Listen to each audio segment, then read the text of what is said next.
política e falando sobre a atuação do próprio MBL, teve um caso nesse ano que repercutiu muito, inclusive aqui no próprio Metrópolis, que é sobre o rapper, o cantor Oruan, que inclusive vem de uma família de criminosos. Você estava falando de criminosos aí também. O pai dele foi um grande líder da criminalidade também no país.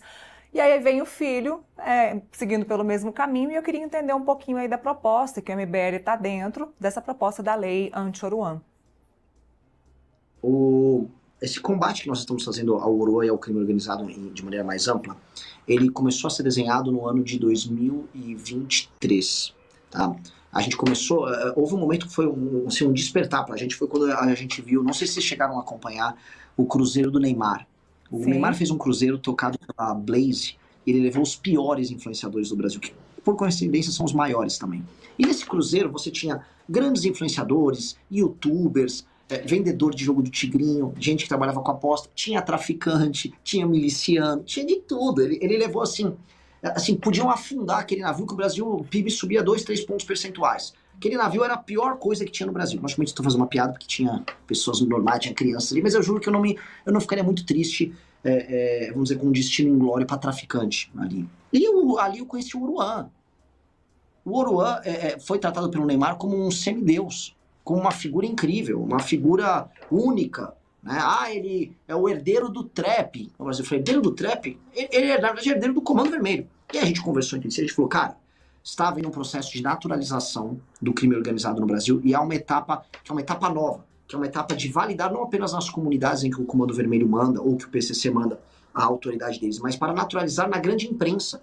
Eu fui reparar, e nós começamos a pesquisar, que não apenas o Oruan, mas Pose do Rodo e outros rappers que fazem apologia, não apenas apologia, eles são porta-voz do crime organizado, o que é diferente de fazer apologia. Esses caras estavam estourando e participando de Lollapalooza, festivais os mais diversos, e eles não escondiam nada. O Oruan pedia, inclusive, a soltura do Marcinho VP, que é um dos caras que ordenou a morte do Tim Lopes. Mas isso é só o ponto do iceberg, né? O Marcinho VP ordenou muita morte ao longo da vida dele. Pois bem, isso aconteceu, isso foi um fato. A gente falou, precisamos começar a atacar eles e pegar esse flanco, porque esse aqui é o flanco mais óbvio. Nós somos um grupo político, midiático, nós não temos condição de trocar tiro com o Comando Vermelho.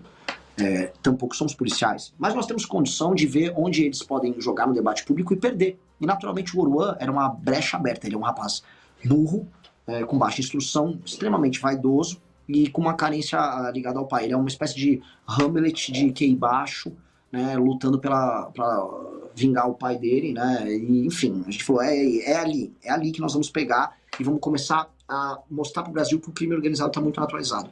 Por coincidência, isso aconteceu, e assim, são coincidências maravilhosas do destino, com uma série de matérias que mostravam quem era a dama do tráfico e quem eram, basicamente, os artífices de uma escalada do tráfico de drogas para dentro das instituições, e também começou a andar muito a certas investigações tocadas por um promotor aqui no estado de São Paulo, que é o Gaquia.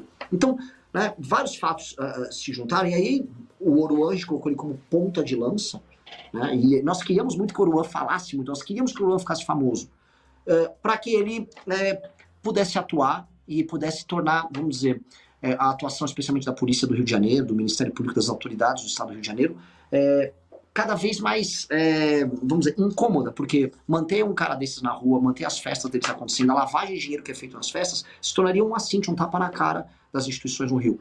E meio que isso aconteceu. Eu não consigo não relacionar a lei anti-Oruan, que versa sobre dinheiro público para artistas que fazem apologia ao crime, com a prisão do Oruan. Ele não foi preso por causa dessa lei, mas todo o buzz que gerou ao redor disso e toda uma espécie de provocação institucional que ficou sobre as autoridades no Rio de Janeiro obrigaram a darem um jeito no Oruan. E o Oruan foi preso por uma coisa bem pior do que apologia. O Oruan, ele obstruía o trabalho da justiça, escondia traficante em casa, andava com ladrão de carro, andava com assassino, era porta-voz do Comando Vermelho e agora está em cana. Então, foi uma das melhores coisas que a gente fez nos nossos 11 anos de existência.